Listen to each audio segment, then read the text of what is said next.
و ثبت آواز از فرهمند کریمов. آه دلی مرات اوزی تو نمیدونی، اوزی تو دک جای آی مرا نمیفهمی. میدونم مد زوری سری دل تا نمیگویی، میدونم بقراری تو مد رحمه نداری. شبودتای برون رفتستم اوهیستا، فکر خیالم تدایس نمیکنم دردا. نگاه که گولی من میخوانم بالم، هر یک نیستای شعری من برای تو مدم. خوزیده باری من میمانی تو نفسی آخیرم، دفستی بو بلندی های زندگی مرا تو خانمو. در ورقی خیالم می نویسم با خونی دل، عذابی مرفم به تو بودم مشکل. یادی همون روزای با تو بودنی من، نکه ای مدوری و نمیکنی یاد من.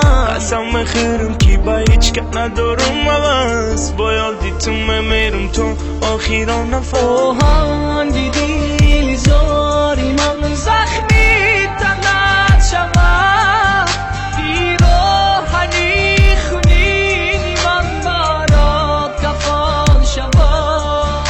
روز نظر کنی تو بر سگ مزاری من، بازوز نیابی تو مرا بگردی زاری من.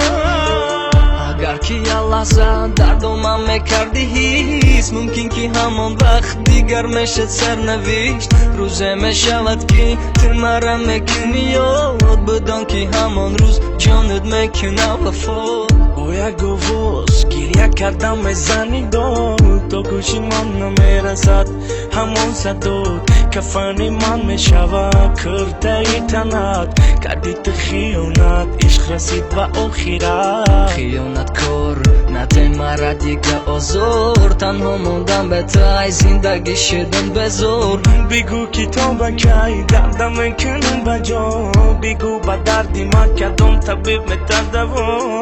دیگه غمم نته همی قدرم خواهیش، بگو که تو بکی این دل میکنه نالیش. بگوی بعدی 100,000 سال تو مهری من، خدا شاهید نیابی خاکی سر ما. آهنگی دیلی زاری من زخمی تنت شود، پیراهنی خونینی من برات کفن شود. روز نظر کنی تو بر سنگی مزاری من، افسوس نیابی رو مرا گردی ساری من.